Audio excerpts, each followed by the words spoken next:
अस्सलाम वालेकुम।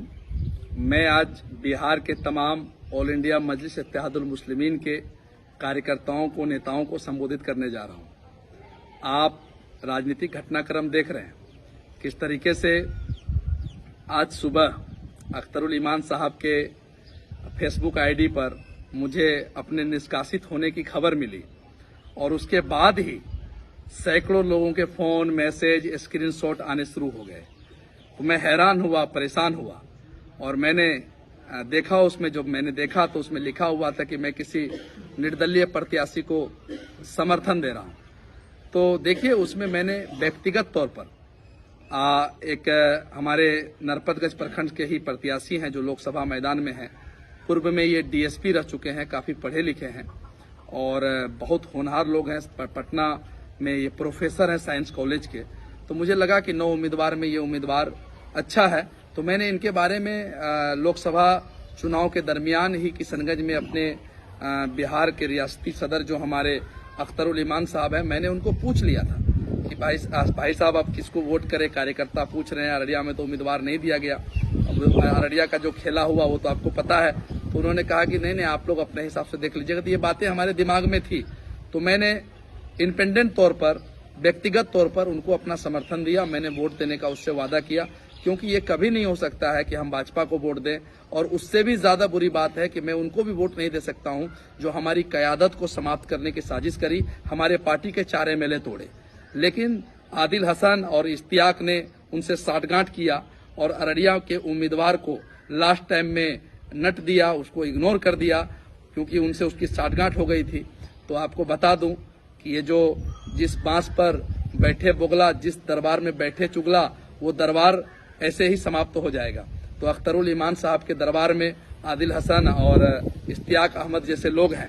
तो आपको मैं बताऊं कि जब किशनगंज में मैं चुनाव प्रचार कर रहा था, लगभग 1.5 महीने में वहां कैंपेन किया और 1.5 महीने हम अपनी टीम के साथ कैंपेन किए, अपने खर्चे से कैंपेन किए। और वहां पर जो हमारी बढ़ती लोकप्रियता थी उसको देखकर आदिल हसन और इश्तियाक जैसे लोगों के पेट में दर्द होने लगा। सदर साहब अख्तरुल ईमान साहब हमेशा से हमसे राय मशवरा लेने लगे, हमसे पूछने लगे, बातचीत करने लगे, हर मसले पर बातचीत होने लगी। तो इनसे उन लोगों के पेट में दर्द होने लगा था। आप बिहार के किसी भी कार्यकर्ता से पूछ सकते हैं कि आदिल हसन की क्या स्थिति है, क्या रवैया है, आदिल हसन क्या करता है।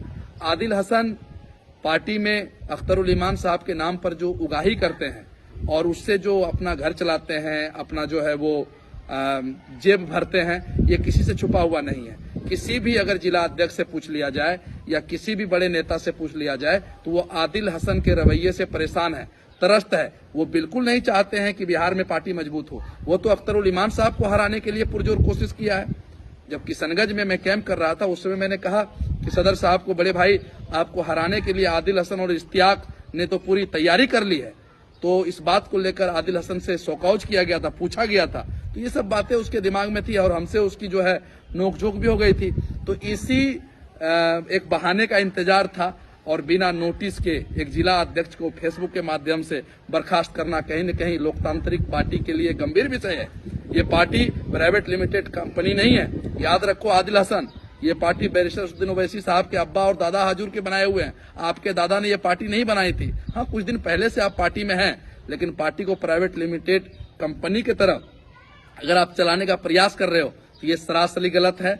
मैं अख्तरुल ईमान साहब की कयादत पे कर भी भरोसा करता था, आज भी करता हूं और इंशाल्लाह करता रहूंगा। लेकिन ये पैसे ले लेकर हर जगह जो आदिल हसन और इश्तियाक उम्मीदवार दे रहे हैं, ये सोचनीय विषय है। अशरफ अली फातमी साहब के खिलाफ उम्मीदवार दे दिए और यहाँ पर पैसे लेकर टिकट नहीं दिए, और कहीं पर अगर पैसे नहीं मिलते तो वहां टिकट देते हैं और दूसरे से पैसे लेते हैं। आपको एक बात और मैं कहना चाहता हूं अंत में, आप आदिल हसन के बारे में जानते होंगे। बिहार के किसी भी पार्टी के जिम्मेदार से आप पूछ लीजिए तो वो कहेगा कि मैं अब पार्टी में बस 2 साल हूं, 25 के बाद मैं पार्टी में नहीं रहूंगा। आप क्यों नहीं रहोगे? आपको पता है कि बिहार विधानसभा चुनाव में सारे सीटों पर उम्मीदवार देंगे, 5 लाख 10 लाख करके टिकट का रेट रखेंगे, 15-20 करोड़ लेंगे और झोला लेके चले जाएंगे।